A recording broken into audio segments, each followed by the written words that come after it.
May Calloway woke to the thunder of hoofs. 15 Apache warriors had formed a tight circle around her shack, rifles ready. Faces, unreadable eyes locked on her door. One of them, dismounted, stepped forward and spoke quietly. 5 words that would tear her life open. "The chief wants to see you." For 3 days, May had tended to a wounded stranger, never once imagining that a single act of mercy would pull her into a chain of choices so dangerous they could cost her everything. She hadn't known then that the man she saved was no ordinary warrior.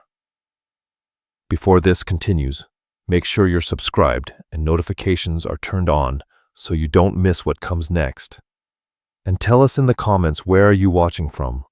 In the brutal Arizona territory of 1881, May Calloway had long forgotten what it meant to truly live. She was 28, widowed for 2 years, surviving alone in a collapsing shack on the edge of Tucson. She washed other people's clothes in the river for coins that barely kept her alive. Her husband, Henry Calloway, had been a decent man, kind enough, but their marriage had never been love. Her father had arranged it to pay off a gambling debt, a bargain, not a choice. Henry had died in a mining accident before they ever learned who they were to each other. Before May ever discovered whether real love, the kind that steals your breath and sinks into your soul, was even real. Maybe it isn't, she told herself, while scrubbing shirts in cold water, her hands cracked and bleeding. Maybe it only exists in stories. Yet some nights, lying awake in her empty bed, she wondered if she would die without ever feeling her heart race, without ever being kissed. Like she mattered, without ever truly mattering to anyone at all. It was on one of those nights, walking home from the river, with a basket of clean laundry, that her fate shifted. The moon was high, washing the desert in silver. May was exhausted, starving, thinking about the last piece of stale bread waiting for her. Then she heard it, a sound. Rough breathing, pain. She froze. Every instinct screamed at her to run. The desert after dark swallowed the careless wild animals, desperate men.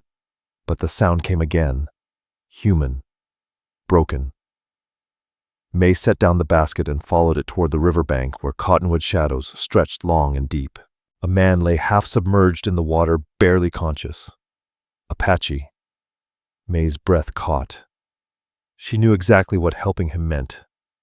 The territorial government had labeled all Apache as enemies.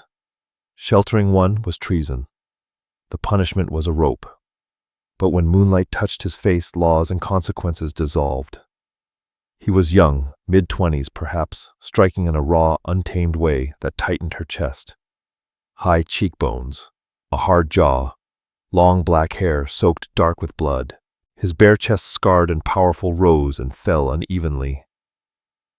Blood. Too much blood. A bullet had torn into his left shoulder, still bleeding freely. "Jesus, Mary, and Joseph," May whispered. She dropped to her knees, pressing her hand against the wound to slow the flow.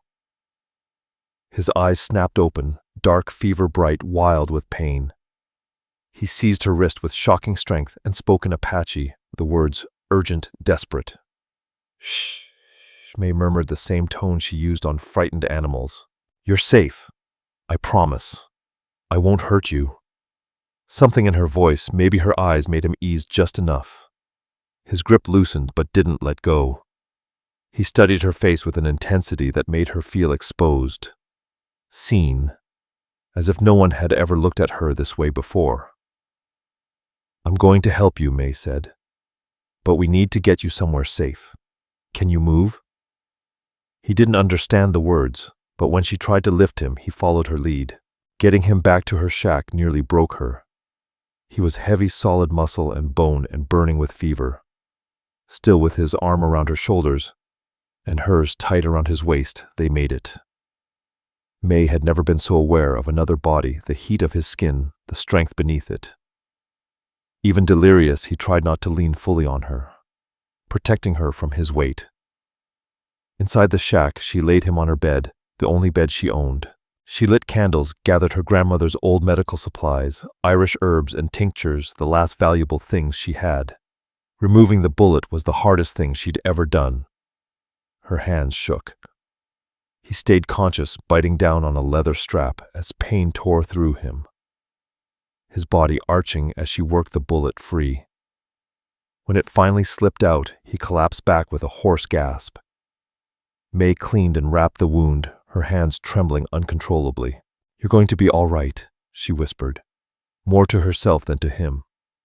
"You have to be." She gave him water mixed with willow bark to ease the fever and pain.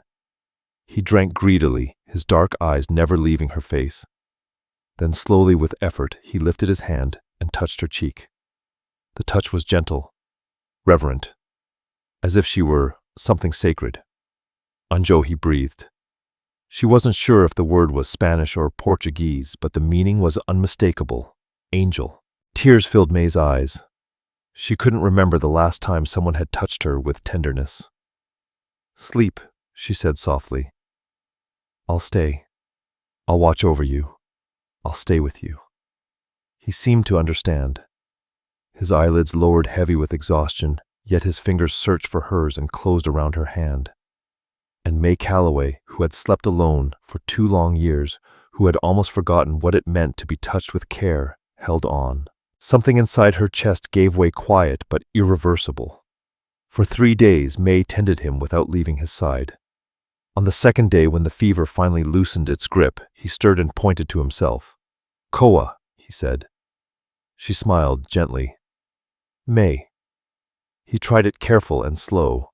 "May." The way he shaped her name, roughened by his accent, sent a strange warmth through her. They shared no common language, yet they understood each other all the same.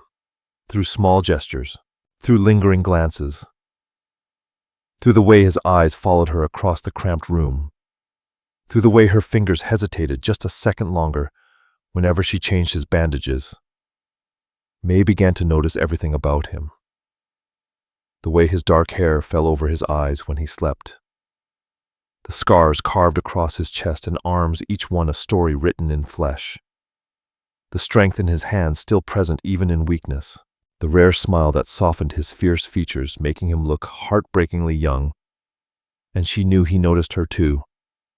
She felt it in the way his gaze tracked her movements, in how his breathing shifted when she came close, in how his hand reached for hers whenever pain or nightmares dragged him back from sleep. By the 3rd morning, his fever was gone and the wound was healing clean.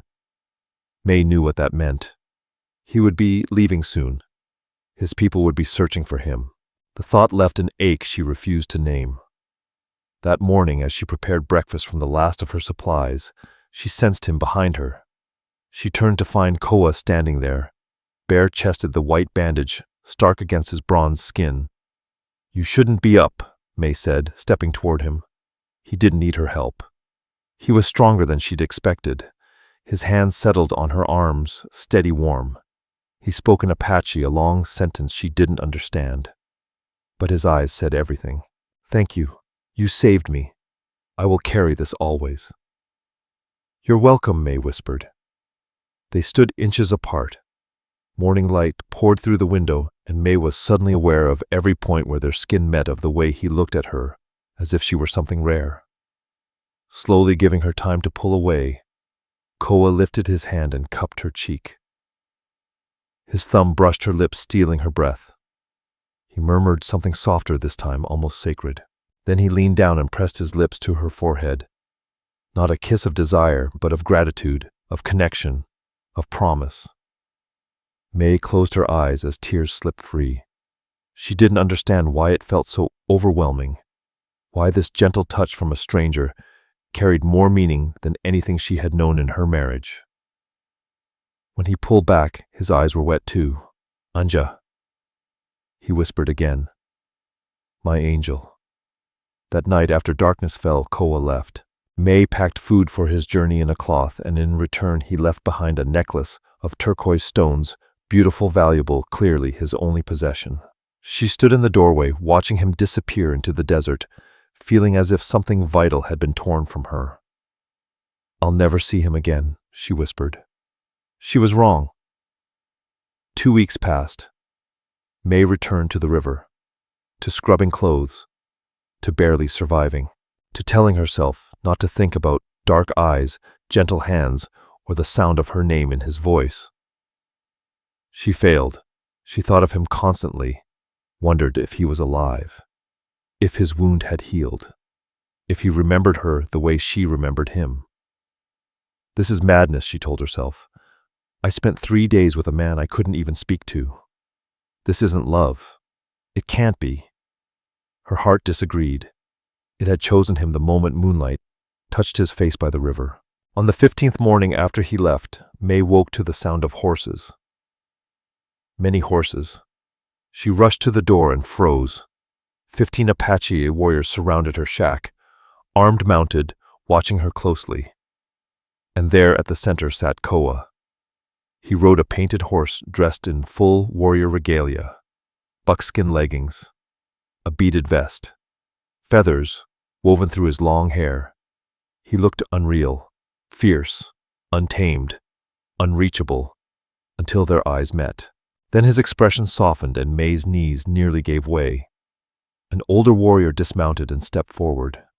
He appeared to be around 40, streaks of gray threading through his black hair, scars lining his face and arms, marks earned through years of war.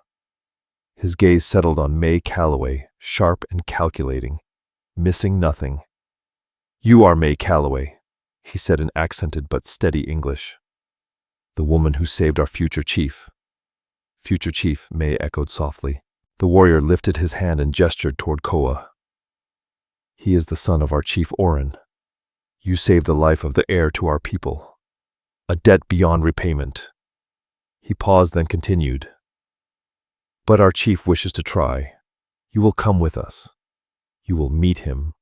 You will receive his gratitude." May looked to Koa. The intensity in his gaze stole her breath. "I can't just leave," she said. "I have work. I have a life, please. Just one word in English." But his voice, God help her, undid her. Koa swung down from his horse and approached with the controlled grace of a warrior. Up close, his eyes held nothing but urgency. "Please," he said again. "Come. Safe. I promise." Every sensible thought screamed at May to refuse. She didn't know these men, didn't know where they would take her. Following them was reckless, dangerous, insane. But when Koa reached out his hand, she took it. His fingers closed around hers, warm, steady, certain. And May felt the same undeniable pull she had felt the first night by the river. This was where she was meant to go. She packed nothing, took nothing. She climbed onto a horse behind one of the warriors, while Koa rode beside her, never more than a step away. And just like that, she was carried into the desert toward a fate she could not begin to imagine. The journey lasted 2 days.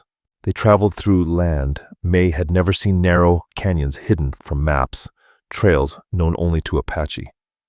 Apache scouts, places white settlers would never reach. The warriors spoke little, but they were not cruel, only watchful, and Koa never left her side. At night when they made camp, he gave her his blanket despite the cold desert air. She tried to hand it back. "You'll freeze," she protested. He only smiled that rare, disarming smile and draped it over her shoulders himself. He sat near the fire, eyes fixed on her until sleep finally claimed her. May slept better those 2 nights than she had in years. Despite the wilderness, despite the danger, because she felt safe, truly safe for the first time in her life, because Koa was watching over her. Oren had not expected the white woman to be beautiful. He had imagined someone older, plain, forgettable. May Calloway was none of those things. She was young, perhaps a few years older than his son, with red hair that burned bright in the sun, green eyes that met his without fear, and a posture that spoke of dignity, even after days of hard travel. More troubling was the way his son looked at her. Oren had raised Koa for 25 years. He had taught him how to hunt, how to fight, how to lead. He knew every expression his son carried. And the look Koa wore when his eyes followed the red-haired woman, Oren had seen it only once before, reflected back at him in water the first time he had seen Tala, his late wife. the look of a man already lost.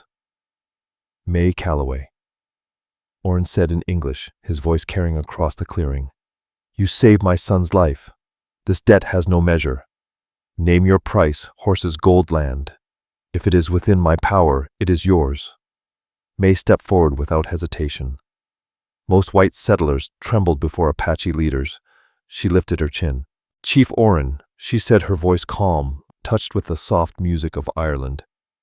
I want nothing. I did what any decent person would do. I helped someone who was suffering. I don't need payment for simple human kindness. Orrin blinked. In his experience, everyone wanted something.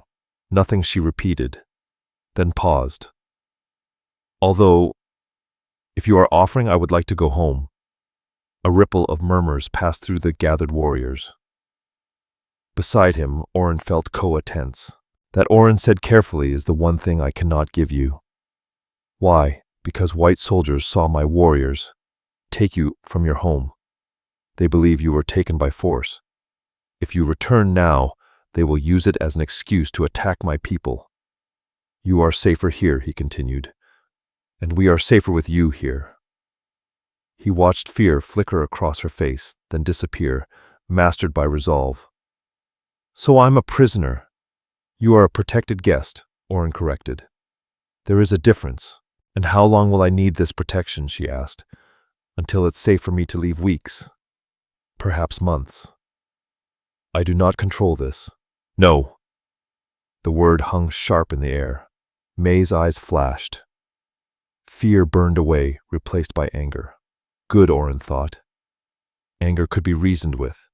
Fear could not. Father Koa stepped forward, speaking in Apache. I will take responsibility for her. I will teach her our ways, Koa said. I will make sure she is comfortable, safe. Orrin studied his son, truly studied him. He saw the way Koa placed himself slightly in front of the woman, the subtle angle of his body meant to shield her, the way his hand hovered near her elbow, not touching, never claiming, but ready to steady her if she faltered, the way his gaze kept returning to her face as if pulled there against his will. Son, Orrin asked quietly in Apache, do you have feelings for this woman? Koa's jaw tightened. She saved my life. That is not what I asked. Silence stretched between them, long, heavy. Then Koa spoke. Yes, I do. Orrin felt it like a blow to the chest. You have known her only days. I have known her for exactly as long as it takes for a heart to recognize its home. The words struck Orrin with brutal familiarity. He had said nearly the same thing 30 years earlier about Tala, and his own father had been right to fear it, because loving deeply meant losing deeply. Losing Tala had nearly destroyed him. He had survived, yes, but only just. For years he had moved through life, hollowed out, breathing, without truly living. He would not watch his son suffer the same ruin. She is white, Orrin said flatly. She is older than you. She is a widow. She already knows loss, and may fear loving again. She does not belong here. She belongs where she chooses to belong, Koa replied. His tone was respectful but unyielding. And I hope she chooses here, chooses me. You are a warrior, Orrin said sharply. The future leader of our people. You cannot afford to be distracted by what? Koa cut in. By the first thing that has ever made me feel alive, by the only woman I have ever wanted. He drew a breath. Father, I respect you, but who I love is not your decision. Anger flared in Orrin. I am your father, and your chief. Everything you do carries weight for our people. Your choices are not yours alone. Then I will make my choices more carefully than you think, Koa said. His voice softened. Father, look at her. Really look. She risked death to save me. She could have left me in the river. She could have called soldiers and been rewarded. Instead, she gave me her bed, her food, her care. She has honor, courage, kindness. What more could a man ask for? Safety, Orin answered. I want you safe. Safe from loss. Safe from pain. That isn't living, Koa said quietly. That is only existing. And I am done existing. The words cut deeper than anger ever could because Orin recognized their truth. He had been existing, not living, for 5 long years, still protecting his son from the same fate felt worth any price. She stays, Orin announced in English, turning to May Calloway. But she stays as a guest, he added, searching for the word. Not as a potential wife. She will learn our ways. Our children will teach her English. When time passes and it is safe, she will return to her people. May's eyes widened. Koa's jaw clenched. I understand, May said softly. But her gaze went straight to Koa, and the longing there was unmistakable. Orin's heart sank. It was already too late. They were already in love. May was given a small wickiup near the center of the camp, a place of honor and of watchfulness. An elderly woman named Sela, the tribe's healer, and Tala's aunt, was assigned to teach May Apache customs. But it was Koa who truly became her guide. Every morning he arrived at her wickiup carrying food, fresh bread, dried meat, berries. Always more than she could possibly eat. You need strength, he would say in careful English. Then he would walk her through the camp, introducing her to people, pointing to objects, teaching her words. The lessons were a sweet kind of torment. They would sit beneath the shade of a cottonwood tree, so close their knees nearly touched. Koa would gesture and speak. Stone, tool, water, antelope. May would repeat the words, often wrong, and Koa would laugh. A low, warm sound that sent a shiver through her. Then he would lean closer, too close, and say the word again, slowly. Yahat. Hello. Yate. May Calloway tried carefully. Koa shook his head, smiling. No. Listen. He lifted his hand and rested it lightly against her throat. Feel it. Yahat. She felt the vibration of his voice beneath his palm, and in that instant the world narrowed to nothing but warmth and closeness. The heat of his hand, the nearness of his face, the way his gaze lingered on her mouth. Yahat, she whispered. Good, he said softly. Better. But he didn't move his hand. He stayed there, breathing the same air, looking at her as though nothing else existed. Koa, she said quietly. Your father. My father is afraid, he replied. I understand that. But I am not him, and I am not afraid of you. Maybe you should be, May said. I'm older than you. I've been married. I don't belong in your world. You belong, Koa said simply. My heart knows. He took her hand and placed it over his chest. She felt his heartbeat, strong, fast, undeniable. You feel it, he asked. It beats for you. Her breath caught. Koa. We barely know each other. I know enough. You are brave. You are kind. You are strong. When you touch me, I feel alive. He searched for the right words. My spirit recognizes yours. This is not days. This is not weeks. This is forever. Tears filled May's eyes. I'm scared, she admitted, of feeling this deeply, of wanting someone this much. What if it ends? Then we lose, Koa said quietly. But I would rather lose everything than never choose you. Then he kissed her, not hesitant, not unsure, a kiss full of certainty, of belonging. May returned it with every ounce of loneliness she had carried for 2 long years. She clutched his vest, drew him closer, and felt his breath shudder against hers. They broke apart only to breathe, forehead to forehead, hearts racing. This is more than care, Koa said. This is love. I love you, May answered. She tried the Apache words carefully. Ayu Anishni. His eyes flared with light.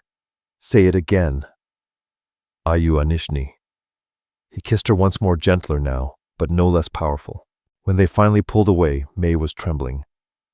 Your father will be furious, she whispered. Let him be, Koa said. I have been the obedient son for 25 years.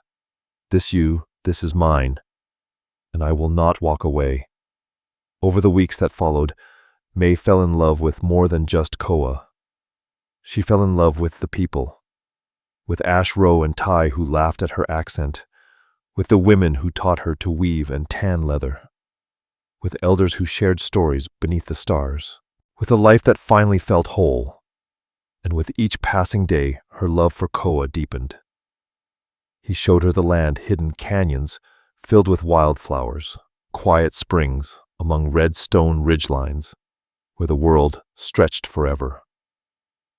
One evening he led her to a waterfall hidden high in the mountains, mist glowing gold in the fading sun. This is the most beautiful place I know, Koa said. It's incredible, May whispered. Not as beautiful as you, he replied, drawing her close. She laughed. You're biased. Yes, he said, smiling against her skin. Very. That night, beside the sound of falling water, wrapped in quiet and starlight, May understood something she had never known before, what it meant to be chosen, cherished, and fully seen. And she knew without doubt that her life would never be the same again. When they finally lay together, May Calloway understood what poets meant when they wrote about two souls becoming one. Later, wrapped in blankets with Koa's arm around her, she whispered, I never knew it could feel like this. Like what he asked softly. All-consuming, she said. Like nothing else matters. Because nothing else does, Koa replied. You are my world now. But their world was already beginning to fracture. Oren had been watching. What he saw confirmed his deepest fear. His son was utterly, dangerously in love. And Oren could not allow it. Caleb Warren was everything Koa was not. Educated, wealthy, fluent in English. A man from May's former life. A safe choice. Caleb stepped into Oren's wickiup, dressed in a fine suit despite the desert heat, his eyes openly tender as they settled on May. May. I've been sick with worry, he said. When people said Apache warriors had taken you, I feared the worst. His gaze lingered, her loose hair, the Apache dress she now wore. But you look... well. Very well. I am well, May said, carefully, acutely. Aware of Koa beside her, tension radiating from him. I wasn't taken. I came willingly. Willingly? Caleb's brows rose. But why your home is in Tucson? Your life is there. I had no life there, May replied sharper than she intended. I was surviving barely, hungry, alone. Here I have purpose. Community. I'm happy. Caleb's expression softened.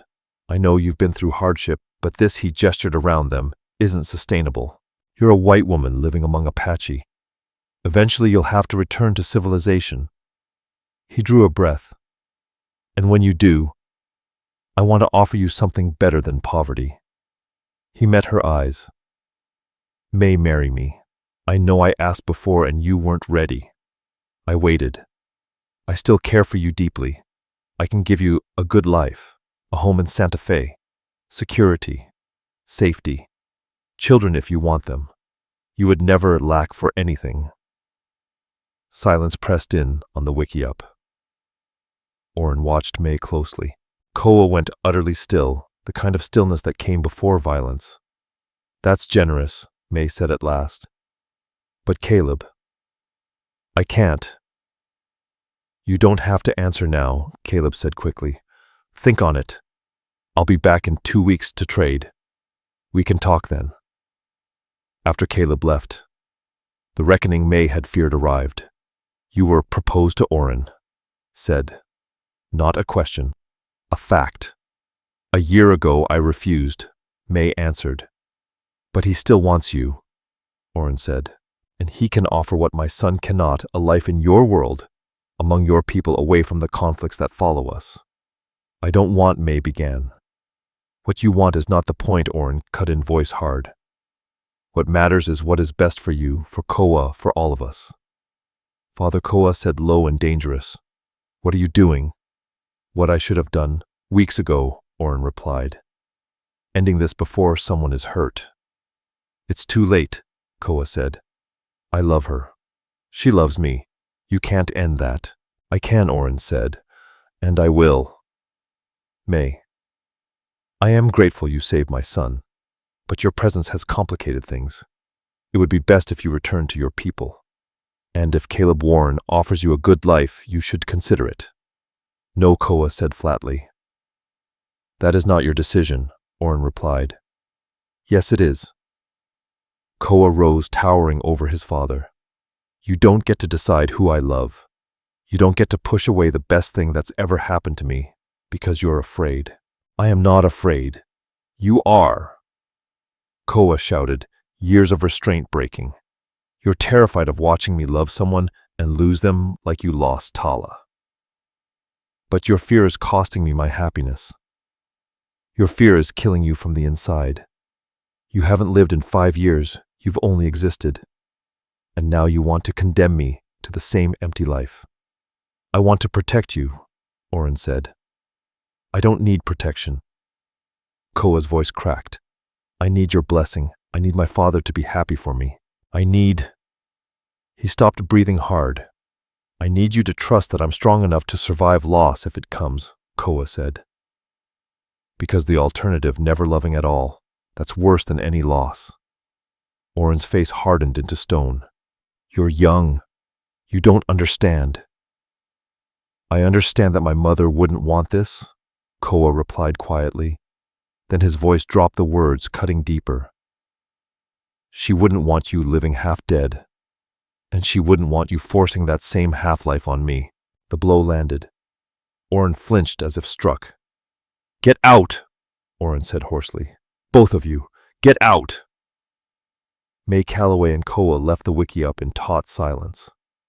Once they were beyond listening ears, Koa pulled her behind a stand of cottonwoods and kissed her with desperate urgency. I'm sorry, he said against her mouth. I'm so sorry. He's wrong. You know he's wrong. I know, May said. But the seed had been planted. Koa. Maybe he has a point. Maybe I'm being selfish. You're meant to lead your people. You need someone they'll accept. I need you, Koa interrupted. No one else, ever. But Caleb Warren can offer things you can't. May said, the words tasting like ash. Security. A place in my own world. Children who won't be caught between two peoples. Koa pulled back, eyes fierce. Is that what you want? I want you, May said. But wanting isn't always enough. It is. Koa insisted. Love is always enough. Please don't let my father's fear become yours. But it was already too late. Orin knew how to nurture doubt, and over the following days, he worked with quiet precision. He never confronted May directly. Never forbade Koa from seeing her. That would have driven his son to open rebellion. Instead, he buried Koa in responsibility, long scouting missions that took him away for days, councils with neighboring tribes that demanded his presence, training young warriors from dawn to dusk.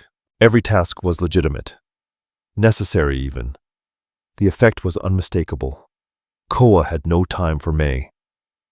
When Koa protested, Orin remained calm. You are our future leader. These are your duties. Were you planning to abandon your people for a woman? The guilt took hold. Koa threw himself into his work, determined to prove he could be both leader and lover. The strain showed, and May felt it too. Orin made certain she noticed every sacrifice, every whispered criticism from the council about distraction and division. During a carefully arranged encounter, he spoke softly. Your presence is tearing us apart, Orin told her. Koa is split between duty and his heart. It's destroying him. He seems fine, May said, though her voice wavered. He seems fine because he hides it from you, Orin replied. But I see it. His mother would see it. He's exhausted trying to be everything to everyone. It can't last. What are you saying? I'm saying that sometimes loving someone means letting them go for their own good. The words haunted May. Wasn't that what love was supposed to be? Selfless, sacrificial. When Caleb Warren returned 2 weeks later, May was vulnerable in a way she hadn't been before. During a carefully chaperoned walk, he asked gently, "Have you thought about my proposal?" "I have," May admitted. "And I don't love you, Caleb. I'm sorry." "Love can grow," Caleb said kindly. "Respect and companionship are better foundations than passion. Passion fades." "But I would be good to you," he continued. "I'd care for you. I'd give you a life where you're not torn between worlds, where our children wouldn't be outsiders." "Our children," he added softly. "If you want them, I know you do. I see how you look at the Apache children. You'd be a wonderful mother." The life he painted was safe, easy. A place where she wouldn't be the white woman, dividing a tribe where her children wouldn't carry the weight of two worlds, where guilt would finally loosen its grip. "I need time," May said. "Take all the time you need," Caleb Warren said gently. "I'm a patient man. I believe in time. You'll see. This is the right path for everyone." That night, May Calloway couldn't sleep. She wandered through the quiet camp, moonlight stretching long shadows across the ground. Her thoughts tangled and restless. She found Koa seated beside a dying fire, staring into the embers. He looked worn down, dark circles beneath his eyes, his shoulders tight with strain. "You should be sleeping," May said softly, as she sat beside him. "Can't," Koa replied. "Too much in my head. Your father's been loading you with responsibilities." "He's testing me," Koa said, "seeing whether I'll choose duty or love." "And which will you choose?" May asked. Koa turned to her, his eyes hollow. "I want both. But every day it feels harder. Every day I'm failing someone, the tribe, my father, you, myself." "Koa." "Don't," he said quickly. "Don't tell me it's all right. It isn't." He stared into the fire. "I see what he's doing. He's trying to push you away, trying to make you believe I'm better off without you."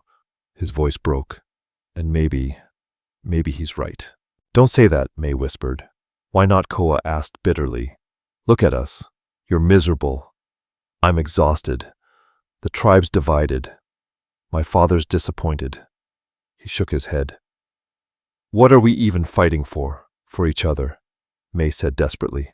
"For love. Isn't that worth fighting for?" "I don't know anymore," Koa replied. The defeat in his voice shattered something inside her. If he was giving up, if the strongest, most determined man she'd ever known was ready to surrender, what hope did they have? Koa didn't speak to Oren for 3 days.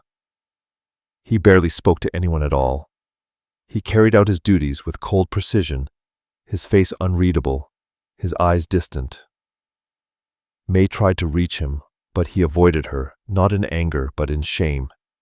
He had promised to fight for her, promised that love would be enough.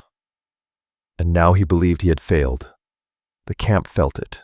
Warriors moved cautiously around their future chief. Women whispered. Even the children sensed something was wrong and grew quiet. On the third night, Koa came to May's wiki up after dark. She sat outside beneath the stars, unable to sleep. When she saw him, relief and dread collided in her chest. "May," he said quietly, "I'm leaving." Her heart dropped. "What, tomorrow?" Koa continued, his voice flat. "I'll take my horse and head into the mountains. I don't know when I'll be back." "No," May said, standing. "You can't." "I have to," Koa replied. "I can't stay. I can't face my father. I can't look at you and see what I couldn't give you. I can't lead my people when I'm broken like this." "You're not broken," May said, reaching for him. "You're hurting. That's not the same." "I failed you," Koa said. His voice cracked. "I said I'd fight for us. That love would be enough, and I couldn't even earn my father's blessing. Your father is wrong." "Maybe he isn't," Koa said. "Maybe I was selfish, thinking I could have everything. thinking I could lead and still love someone my people don't accept. He drew a shaky breath. Maybe you'd be better off with Caleb. Safe, secure, in your own world. I don't want, Caleb May said urgently. I want you, only you. Why? Koa asked. What can I give you, besides conflict and hardship? He can give you a real life. You give me love, May interrupted. Real, fierce, all-consuming love. The kind I never knew existed before you. The kind that makes me feel alive for the first time in my life. Her voice trembled. That's not nothing. That's everything. It isn't enough, Koa said quietly. Love doesn't feed you. It doesn't protect you. It doesn't give you children who won't be torn between two worlds. Since when do you sound like your father? May demanded. Since I started wondering if he might be right, Koa said. Since I realized that loving you might be the most selfish thing I've ever done. He looked away. Because I keep you here between worlds. Away from your people. Away from safety. That's my choice, May said firmly. Is it? Koa asked. Or have I made it impossible for you to leave because you know it would hurt me? May stared at him, stunned. You think I'm staying out of guilt, out of obligation? I don't know what to think anymore, Koa said. All I know, Koa said quietly, is that I love you too much. And it's tearing us both apart. So you're running, May Calloway said. Not running, he answered, leaving. Giving us space to think, to breathe, to decide what we truly want without the whole world watching. He swallowed. When I come back, if I come back, we'll know whether this is real. Or only desperation. He turned to go. May caught his arm. I know it's real, she said fiercely. I know I love you. I know I'd rather fight for us than surrender. Riding off into the mountains won't change what we feel. It only wastes time we could spend together. Koa looked down at her hand on his arm, then up into her face. She saw the battle raging in his eyes. Duty against desire, fear against love. Ayo Anishni, he whispered. More than anything, his voice faltered. But I'm tired, May. Tired of fighting. Tired of disappointing everyone. Tired of being pulled apart. Then stop fighting everyone else, May said. Fight with me. Not against me. Not alone. With me. For a heartbeat she thought she'd reached him. His hand lifted to her face, his thumb brushing her cheek. Then the screams tore through the valley. The attack came from the south, soldiers 30 or more charging hard through the darkness. Dawn was still hours away. Someone had betrayed them, given up the camp's position. Let the soldiers close in under cover of night. Chaos exploded. Warriors scrambled for weapons. Women seized children and ran for the caves. Elders were lifted and half carried by younger hands. May froze because she recognized the officer leading the charge. Captain Miles Crow, a man infamous for his cruelty toward Apache, a man who'd built his career on clearing the territory. Everyone down, Crow shouted. This camp is under military jurisdiction. All Apache are under arrest for violations of treaty agreements.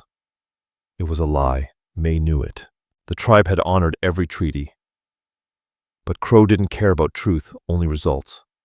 And results meant dead or imprisoned Apache. Koa shoved May behind him. Get to the caves, now. I'm not leaving you. Go. He seized a rifle and took cover behind a boulder as gunfire erupted. The peaceful valley became a battlefield in seconds. May ran not toward the caves, but toward the heart of the camp where she'd seen mothers struggling to gather children. If she was going to die tonight, it would be for something that mattered.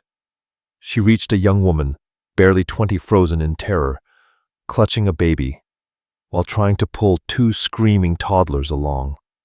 Come on. May grabbed her arm. This way. May lifted one toddler. The mother held the baby. The other child stumbled beside them as they sprinted toward the caves. They were almost there when May heard it. The sharp crack of a rifle aimed at them. She didn't think. She lunged forward, shoving the mother and children toward the cave mouth, and felt the bullet slam into her back, the force hurling her to the ground. Pain exploded. White hot. Endless. She hit hard, tasted dirt and blood, heard Koa screaming her name. Then everything went black. May woke to agony and confusion. She was inside a wiki up larger than hers. Orin's, she realized. The chief's home. Urgent voices filled the air. Someone was pressing something to her back, pain so fierce she cried out. Sela, a voice called. Careful, May, Koa said. His hand found hers, gripping tight. Hold on. Squeeze my hand. You're going to be all right. The children. May gasped. Safe, Koa said, his voice breaking. All of them. Because of you. Why, he whispered. Why would you do that? They're children, May said simply. What else could I do? A sound caught her attention, a choked breath. She turned her head despite the pain and saw Orin standing in the corner. He was looking at her with something she'd never seen on his face before. Grief. Regret. Understanding. The bullet passed through Sela. Said in English. Missed all vital organs. She will live, but she needs rest. Weeks of it. She'll have it, Orin said quietly. And for the first time, May understood that everything had changed. Whatever she needs, Koa said fiercely. Over the next 3 days, as May Calloway drifted in and out of consciousness, voices reached her in broken pieces. Orin's voice low and shaken. I was wrong about everything. She spilled her blood for our children. What more proof could I ask? For Koa's voice raw and unguarded. If she dies, I die too. There is no life for me without her. Another voice, unexpected. Caleb Warren. She wondered when he had arrived. I came the moment I heard about the attack, he said urgently. May, please come back to town with me. I'll get you a doctor. Real medicine. And then her own voice weak but unyielding. I'm staying here. This is my home. On the 4th day she woke fully. The pain was still there, but it no longer ruled her. Koa sat beside her pallet, hollow-eyed, unshaven looking, as though sleep had abandoned him completely. You look terrible, May said. His head snapped up. You're awake. Really awake. Unfortunately, she murmured. That means I can finally feel just how much this hurts. I thought I lost you, Koa said. His eyes were red. When you fell, when I saw the blood, I thought... His voice broke. I can't lose you. I won't survive it. You won't, May said quietly. I'm far too stubborn to die. You saved lives, Koa said. 4 of them. Lena and the children, Ash, Ro, and Ty. They're alive because of you. May nodded faintly. Good. Then tell me about the attack. Miles Crow claimed he had intelligence that we were stockpiling weapons, Koa said tightly. A lie. When he found nothing, he withdrew. His jaw hardened. But not before killing 2 of our warriors. 5 others were wounded. I'm sorry, May whispered. You have nothing to apologize for, Koa said firmly. You nearly died protecting our people. Our children. He took her hand carefully. My father wants to speak with you when you're strong enough. 2 days later, Orin came. He brought food soup made from his late wife's recipe, Sela explained. A gesture of deep respect. The powerful chief sat across from May, his shoulders bowed, his voice humbled. I owe you an apology, Orin said without hesitation. Many apologies. You don't, May began. I do, Orin said gently. Please, allow me to speak. He drew a slow breath. When my wife died, part of me died with her. I swore I would never feel that pain again. And I swore I would never watch my son feel it. So when I saw him falling in love with you, I tried to stop it. I believed I was protecting him. His voice trembled. Instead, I forgot something essential. Life without love is not life. It is merely existence. For 5 years, I have only existed. and I was forcing my son to the same hollow fate. Then his gaze fixed on her. You threw yourself in front of a bullet to save children who are not your blood, children you barely knew. You carry the Apache spirit in your heart more truly than many born into it. Tears slid down May's face.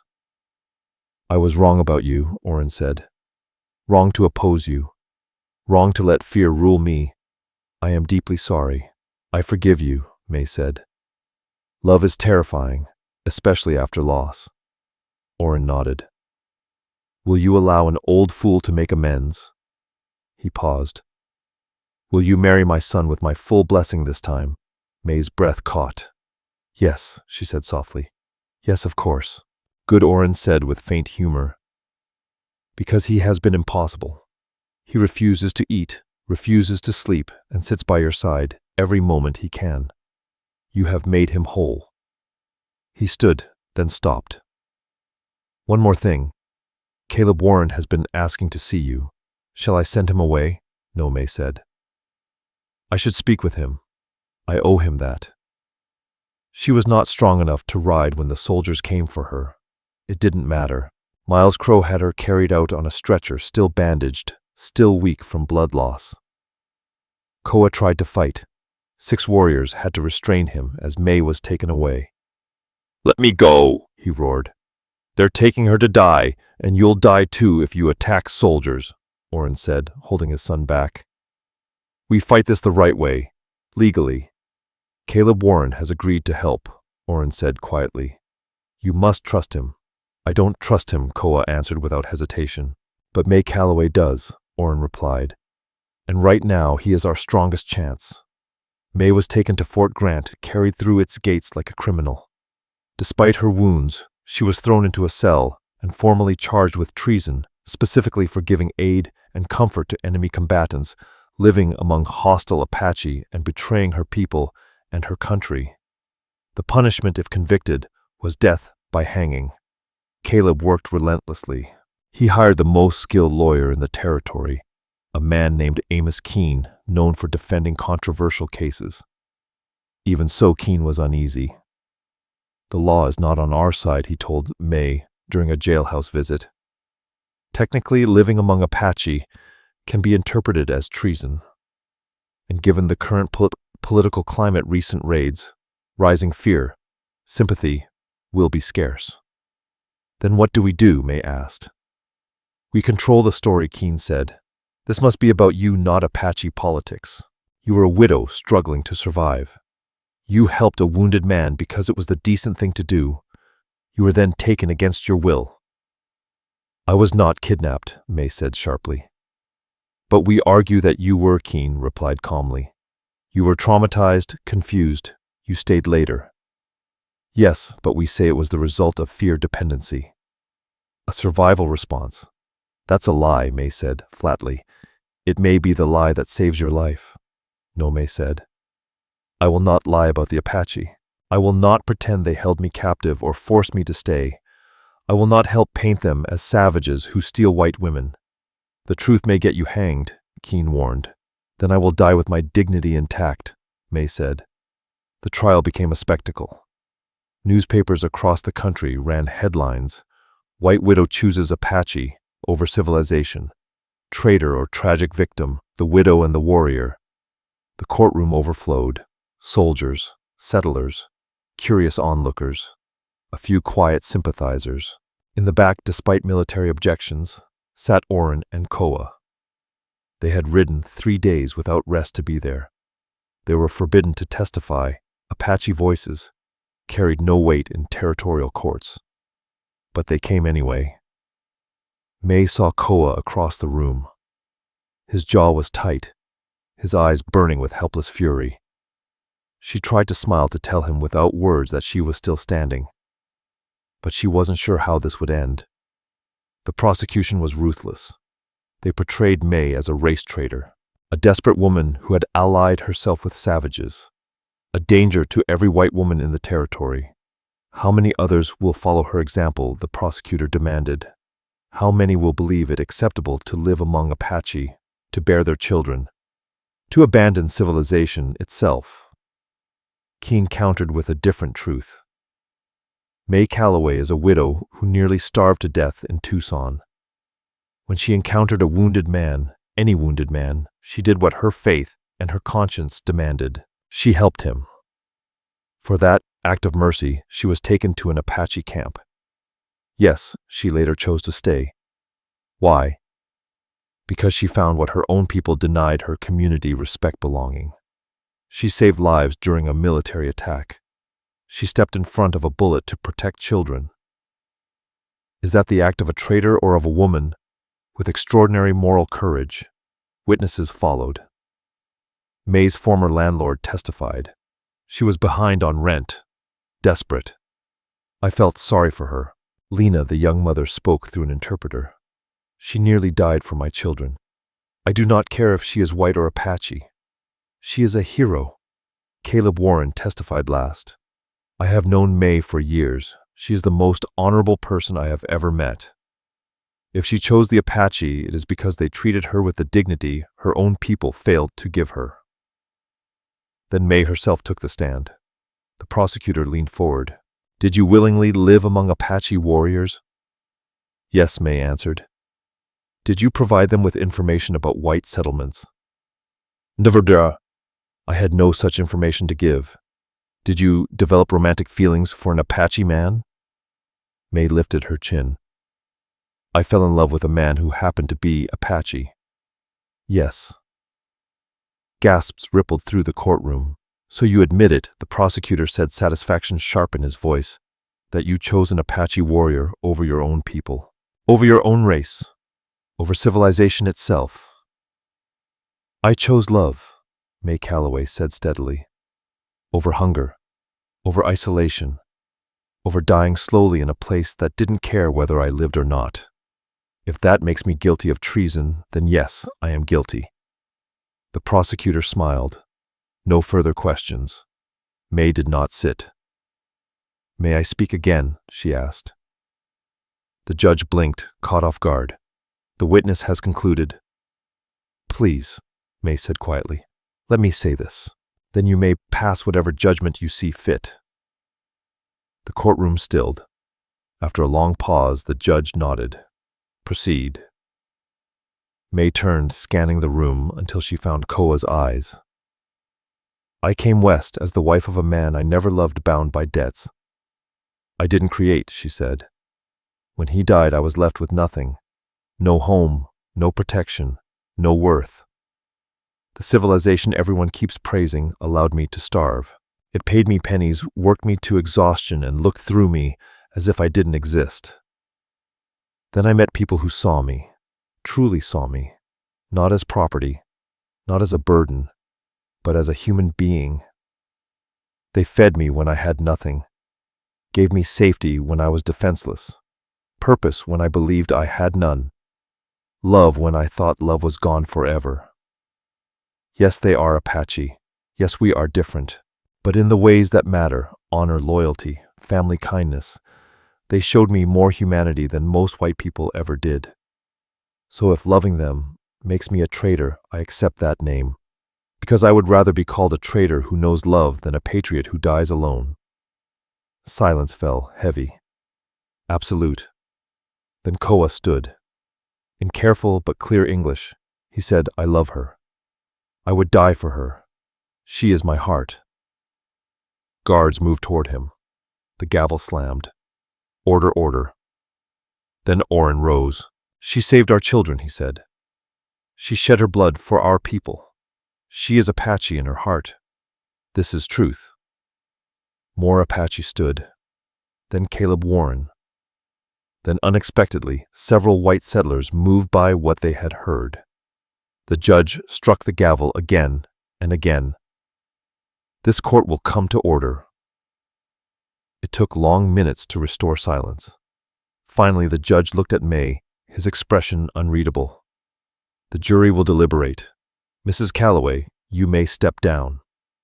6 hours passed. May spent them in her cell, praying not for herself, but for Koa, for Orrin, for the people who had shown her what family truly meant. When the jury returned, May was escorted back into the courtroom. Her eyes found Koa immediately. He looked as though years had been carved into his face. "Has the jury reached a verdict?" the judge asked. "We have, Your Honor." May's heart thundered. "On the charge of treason, how do you find the defendant?" "Not guilty." The courtroom erupted. May's knees gave way. Guards caught her as the noise surged. "Order," the judge shouted. When calm returned, he addressed her directly. "Mrs. Calloway, this verdict does not signify approval of your choices. It means only that your actions do not meet the legal definition of treason. You are free to go." He paused. "However, should you return to Apache territory, you may face future charges under treaty restrictions. The prudent course would be to remain among your own people." "With respect, Your Honor," May said softly. "My people are waiting for me in the back of this courtroom." She crossed the floor, unsteady but resolute. Koa met her halfway, pulled her into his arms, pressed his face into her hair. "Shinai Shikis," he whispered. "My sweet love, I thought I had lost you." "Never," May said. "You will never lose me." But the warning was real. If May returned to Apache land, she could be arrested again, different charge, same danger. Later in a private meeting, Caleb Warren spoke carefully. "There is one legal path left," he said. "A way for May to live with the Apache without violating territorial law." "How?" Orrin asked. "Marriage," Caleb replied. "If she marries Koa under Apache law, she becomes a member of the tribe. And under the Treaty of 1872, tribal members are sovereign." He hesitated. "The treaty does not recognize interracial marriage. But sovereignty," he continued quietly, "does not require recognition." Amos Keene tapped the table with his finger. "The treaty doesn't forbid it," he said carefully. "And it doesn't prohibit it either," Caleb Warren replied. "That makes it a loophole. A narrow one, but usable."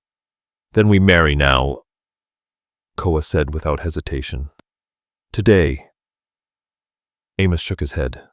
"Not recklessly. This must be done the right way." "An Apache ceremony first," he continued. "That establishes May Calloway as a member of the tribe. Then a civil ceremony witnessed and recorded. With both, she's protected. 3 days later, beneath the vast Arizona sky, May and Koa were married in an Apache ceremony. The entire tribe gathered. May wore a traditional white deerskin dress, soft and flowing, adorned with turquoise beads crafted by the women of the tribe. Koa stood beside her in ceremonial clothing that marked him as the future leader of his people. Orrin presided, speaking in both Apache and English, so May would understand every word. "Marriage is not merely the joining of two people," Orrin said. "It is the binding of two spirits, two hearts, two lives that walk as one." He turned to his son. "Koa, do you choose this woman as your wife, to protect her honor, her and love her for all your days?" "I do," Koa said. "She is my breath, my heartbeat, my everything." Orrin faced May. "Daughter of my heart, though not my blood. Do you choose my son as your husband, to stand beside him and share his life for all your days?" "I do," May said, her voice steady. "He is my home, my hope, my always." "Then by the will of our people and the blessing of the spirits," Orrin declared, "I name you husband and wife. Shinai Shikas, my sweet loves." Koa kissed her, then gentle reverent, as if she were sacred. The tribe erupted in celebration. The civil ceremony followed the next day, witnessed by territorial officials. It was legal, binding, unassailable. Legally, May became May Koa, the closest her tongue could manage to his full Apache name. But among the tribe, she was simply Shinai Beloved. Years later, their wickiup rang with laughter and life. May sat outside cradling their youngest Elin Calloway, barely 6 months old, with her mother's red hair and her father's dark eyes. Inside, their 3-year-old son, Jace Calloway, was helping Koa prepare dinner, which mostly meant spilled food and delighted shrieks. Orrin visited often now.